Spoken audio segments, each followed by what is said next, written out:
In this video, we're going to talk about atomic mass. That's the number in your periodic table where it usually has a ton of decimal places, unless it's a really large element. And so we sometimes call this atomic weight or standard atomic weight, or I usually say atomic mass. As long as we're on Earth, mass and weight will be the same.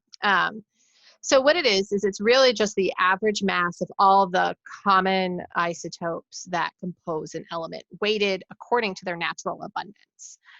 So some elements have lots of different isotopes that just occur naturally in nature. And some of them have only one or two that naturally occur. And so if I was to take a random sample of something like chlorine, I couldn't just go off the number of protons and neutrons, because it might be different within the number of atoms that I have there. Some might have a mass number of 35, and some might have a mass number of 37.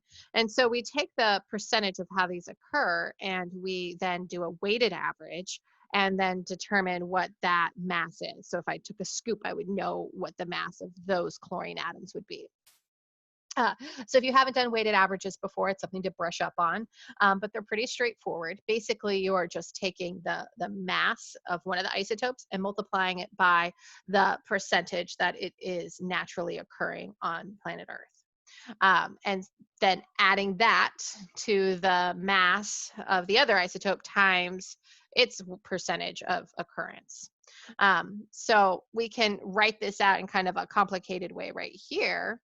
And so here's the whole equation of it, really, which is the sum of the fraction of the isotope times the mass of the isotope. And so let's walk through an example of chlorine, because I started talking about it already. This is a mass spec of chlorine, just a chlorine element, which is going to separate atoms by their masses. And so here we can see that we have a certain number or percentage of the sample that had a mass of 35, and then a percentage of the sample of chlorine atoms that had a mass of 37. We have more 35 mass atoms than 37 mass atoms, so we have a greater abundance of our chlorine 35. And here is our actual isotopic abundances. So the amount of an isotope that occurs in a sample of a given element is its isotopic abundance, reported as a percentage typically.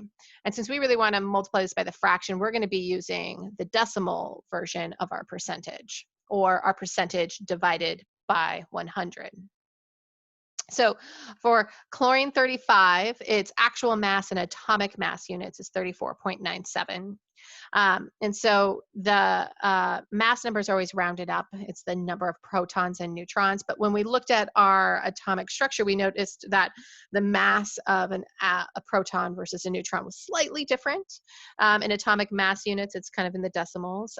If you're looking at it kilograms, there's a slight difference too. And so this is doing calculations for atomic mass units, which are a way of kind of using larger numbers and a unit that's very, very, very tiny to be able to track the masses of individual subatomic particles and atoms. It is not part of our metric system. It doesn't translate to kilograms or grams. So the mass of a chlorine 35 atom is actually 34.97, and about 75.78% of those chlorine atoms out in the world are going to be chlorine 35.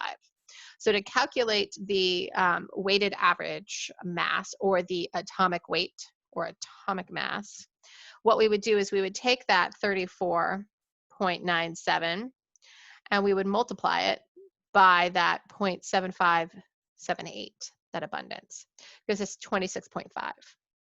We're going to do the same thing for chlorine 37. We're going to take that mass, which is actually 36.97, can round it to 37, and its abundance is about 24.22. So we take the fraction form, we divide the percentage by 100, and we multiply those two values together. We get 8.9541. Then we're going to add these up together, and we'll get a value that is 35.4544. And that is our weighted average. That's our atomic mass for chlorine in atomic mass units. And that's the value that you're going to see on the periodic table as well. So pause the video and try doing this one, and try it on your own, and then watch the following video. Actually, I'll record it separately, um, for determining the atomic mass of lithium.